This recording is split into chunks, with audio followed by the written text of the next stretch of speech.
मेरा नाम डॉक्टर रुचि सिंह है और मैं अतिरिक्त प्राध्यापक के पोस्ट पे एम्स भोपाल में हूँ, डिपार्टमेंट ऑफ फिजियोलॉजी में। रुचि जी, सबसे पहले तो हम आपका बहुत बहुत स्वागत करते हैं और मैं आपसे जानना चाहता हूं कि हाल ही में आपने बच्चों की नींद को लेकर काफ़ी शोध किया है और लगातार आप इस शोध को लेकर कुछ कार्यक्रम भी कर रही हैं। बताएं कि इस शोध को करने के पीछे वजह क्या रही है? हमें ये पता है कि आजकल की भागदौड़ की ज़िंदगी में हम सभी अपनी नींद पे कॉम्प्रोमाइज़ कर रहे हैं, लेकिन बच्चों में इसका अफेक्ट बहुत ज़्यादा देखा जा रहा है। एक्चुअली होता क्या है कि बच्चों का स्कूल का मॉर्निंग का जो रूटीन रहता है वो फिक्स्ड रहता है, लेकिन हमारे पास कोई फिक्स्ड बेड टाइम नहीं रहता है बच्चों का। हम उसको अपने हिसाब से चेंज कर लेते हैं कि चलो आज बाहर घूम के आना है, आज इस पार्टी में जाना है, चलो आज होमवर्क ज़्यादा हो गया है तो आप थोड़ा देर तक करके पढ़ लो, या कल एग्ज़ाम है तो थोड़ा देर तक करके पढ़ लो। इसकी वजह से क्या होता है कि एक तो इर्रेगुलर रूटीन हो जाता है बच्चों का, और दूसरा उनको पर्याप्त नींद नहीं मिल पाती है जो कि एटलीस्ट 7:30 to 8 आवर्स की होनी चाहिए। तो इसकी वजह से बच्चों के मूड पे और उनके परफॉर्मेंस हर तरह के परफॉर्मेंस पे, सिर्फ एकेडमिक परफॉर्मेंस ही नहीं, उनके जो खेल कूद में भी जो बच्चे और अच्छा कर सकते हैं उसमें भी शायद वो कहीं कहीं पीछे रह जाते हैं। और ये भी देखा गया है क्योंकि हमारा माइंड कंसंट्रेट नहीं कर पाता है, तो इसका अफेक्ट उनके जो बच्चे ड्राइविंग कर रहे होते हैं उस पर पड़ता है, कुछ एक्सीडेंट होने के चांसेस बढ़ जाते हैं। बहुत सारे ऐसे खेल कूद में भी इतना अच्छा नहीं परफॉर्म कर पाते हैं वो, जितना अगर वो पर्याप्त नींद लेके और वो काम करें तो वो शायद ज़्यादा अच्छा तरह से परफॉर्म कर पाएँ। ऑल ओवर द वर्ल्ड ऐसा देखा जा रहा है कि इस तरह की प्रॉब्लम्स हो रही हैं। हम सब कुछ जानते हैं लेकिन फिर भी हम इम्प्लीमेंट नहीं कर पा रहे हैं। तो ये एक छोटा सा प्रयास है, ये ICMR फंडेड प्रोजेक्ट है जिसमें हमें ये फंडिंग दी गई है कि हम इस बात को स्कूल के बच्चों के ज़रिए उनके पेरेंट्स तक भी पहुंचाएं कि उनके लिए स्लीप हाइजीन कितनी इम्पॉर्टेंट है। जैसे कि फूड हाइजीन इम्पॉर्टेंट होता है, हम किसी भी सब्जी को धोते हैं फिर पकाते हैं अच्छे से तभी हम खाते हैं, तो उसी तरह स्लीप हाइजीन भी एक वर्ड है जिसको हमें बहुत अच्छे से फॉलो करना चाहिए कि हमें एप्रोप्रिएट ड्यूरेशन के लिए सोना चाहिए। हमारी सोने की जगह पे वहीं पे हमें कॉपी किताब फैला के नहीं पढ़ना चाहिए, वहीं पे हमें खाना नहीं खाना चाहिए। हमारा सोने का बिस्तर सिर्फ हमारे सोने के लिए ही यूज़ होना चाहिए। डिम लाइट होनी चाहिए, प्रॉपर टेम्परेचर होना चाहिए, उस कमरे को सिर्फ हमें सोने के लिए यूज़ करना चाहिए, उस बिस्तर को सिर्फ सोने के लिए यूज़ करना चाहिए और किसी एक्टिविटी के लिए नहीं यूज़ करना चाहिए, जैसे टीवी देखना, कंप्यूटर गेम्स लेके खेलते रहना, मोबाइल देखते रहना। और हमें ये भी कोशिश करना चाहिए कि हम 7 बजे के बाद कोई भी दौड़ भाग वाली एक्सरसाइज ना करें, क्योंकि उसकी वजह से भी हमारा दिमाग और शरीर बहुत एक्टिवेटेड रहेगा और हम अच्छे से सो नहीं पाएंगे। रुचि मैडम, मैं जानना चाहता हूं कि इस शोध को लेकर आपने कौन कौन से एरिया को कवर किया, कौन कौन से पहलुओं को देखा और किस प्रकार से ये स्टडी की कि नींद की वजह से ये समस्याएं सामने आ रही हैं? एक ही जगह, एक ही शहर के 2 स्कूलों को हमने लिया, क्योंकि अभी ये प्रक्रिया चल ही रही है, तो अभी जितने स्कूल हम ले पाए थे उसमें ही हमने इनको कंपेयर करके देखा और हमने देखा कि उनकी जो स्कूल स्टार्ट टाइम था वो भले ही 1 घंटा, दोनों में 1 घंटे का फ़र्क था, पर इससे कोई मतलब नहीं था। बच्चे 10 बजे से पहले सोने वाले बच्चों की संख्या काफ़ी कम थी दोनों स्कूलों में।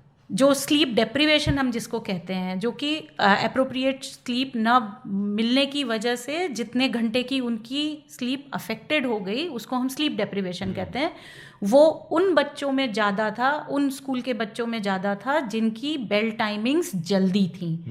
तो अब हमें काम कहाँ पे करना है? हमें काम यहाँ पे करना है कि हमें अपने अभिभावकों को अवेयर करना पड़ेगा कि भाई बच्चों का जिनका स्कूल जल्दी है, क्योंकि स्कूल का टाइम चेंज करना बहुत एडमिनिस्ट्रेटिव लेवल पे थोड़ा मुश्किल काम है। तो हम ये तो कर सकते हैं ना कि घर में हम अपने बच्चों का सोने का टाइम थोड़ा फिक्स कर पाएँ कि भाई 10 बजे तक आप सो जाएं अगर आपको सुबह 5 बजे उठना है, ताकि 7:30 से 8 घंटे की नींद आपको मिल पाए। तो एटलीस्ट ये चीज़ का हमें ध्यान रखना चाहिए थोड़ा सा, और बाकी रूटीन्स को हमें ऐसे मैनेज करना चाहिए कि उनकी स्लीप पे बहुत ज़्यादा अफेक्ट ना पड़े। फिर हम ये सोचते हैं कि चलो कोई बात नहीं है, बच्चा जग लेगा, सैटरडे संडे है उसमें सो लेगा आराम से। लेकिन वो जो इर्रेगुलर स्लीप हैबिट होती है जिसमें बच्चे बड़ी देर में 2 बजे सोते हैं और सुबह 10-11 बजे तक उठते हैं, उसका इस इर्रेगुलर स्लीप हैबिट का भी बहुत इम्पैक्ट होता है उनके मूड पे और उनके एकेडमिक परफॉर्मेंस पे। तीसरी चीज़ हम जो बताना चाहते हैं वो है डिलेड स्लीप फेज सिंड्रोम। ये एक सर्केडियन रिदम डिसऑर्डर होता है।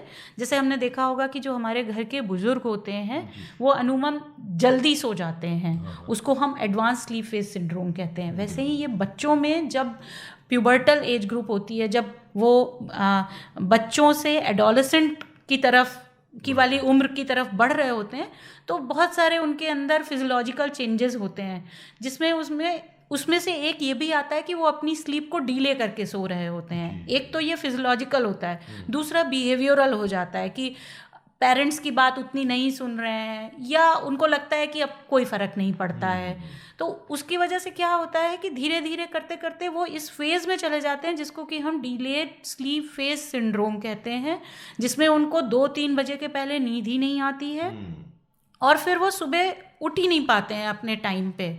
तो वो सोते भी देर तक हैं, 10-11 बजे तक से सोते हैं, जिसकी वजह से उनके मूड पे बहुत ही बुरा प्रभाव पड़ता है, जिसमें डिप्रेशन, एंजाइटी, स्ट्रेस, इन सब की संभावनाएं थोड़ा बढ़ जाती हैं और जाने अनजाने में बच्चे उसका शिकार हो जाते हैं। ये पेरेंट्स को भी पता नहीं होता है। तो मैं जानना चाहता हूँ मैडम, आपने ये बहुत ही महत्वपूर्ण पहलू को कवर किया, बहुत अच्छी स्टडी आप कर रही हैं और स्कूलों को कवर भी कर रही हैं। अब वो बात ये आती है कि जब स्टडी आपने की है तो इसको लेकर आप अवेयरनेस प्रोग्राम कितने चला रही हैं ताकि लोग समझें कि जितना हमें काम करना ज़रूरी है उतना ही शरीर को आराम देना ज़रूरी है, जिसके लिए नींद एक बहुत बड़ा फैक्टर है। जी, अभी तक भोपाल में हमने 5 से 6 स्कूलों को कवर कर लिया है और आगे भी हम उम्मीद करते हैं, और जितने भी स्कूल को हमने अप्रोच किया है सभी के जो एडमिनिस्ट्रेटिव लेवल पे थे उन्होंने काफ़ी वेलकम किया इस चीज़ को, और हमें कोई ऐसी परेशानी फेस नहीं करनी पड़ी।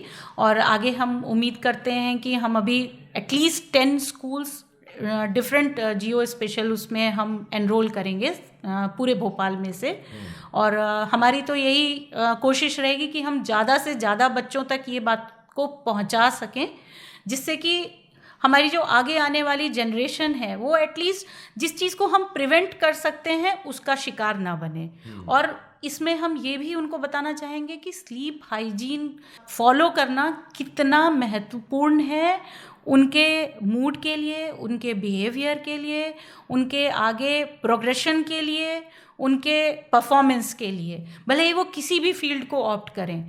ये स्लीप वेस्टेज नहीं है, ये इन्वेस्टमेंट है। तो कभी ये नहीं सोचना चाहिए कि सोया तो खोया। इट इज़ सो रहे हैं तो आप इन्वेस्ट कर रहे हैं। वो आपका टीवी देखने से, मूवी देखने से, मोबाइल पे सोशलाइजिंग से, उससे ज़्यादा इम्पॉर्टेंट है कि आप सो जाएं। तो टीचर्स या पेरेंट्स आपके इस काम को कितना सपोर्ट कर रहे हैं और वो अपनी तरफ से क्या बच्चों को समझाइश दे रहे हैं? जी, अभी तक जिन भी स्कूल में हम गए, जितने भी टीचर्स ने हमारे लेक्चर्स को सुना, अवेयरनेस प्रोग्राम को देखा, उन सब ने ही बहुत इसको अप्रिशिएट किया और उन लोगों ने खुद भी इस चीज़ को महसूस किया कि जो हम कह रहे हैं वो काफ़ी हद तक उनको ये समझ में आ रहा था कि हाँ, ये शायद वो लोग भी फेस कर रहे हैं, क्योंकि ये टीचर्स भी शायद बर्डन रहते हैं इन चीज़ों से, क्योंकि स्कूल के काम हैं, फिर सुबह उनको भी जल्दी उठ के जाना है।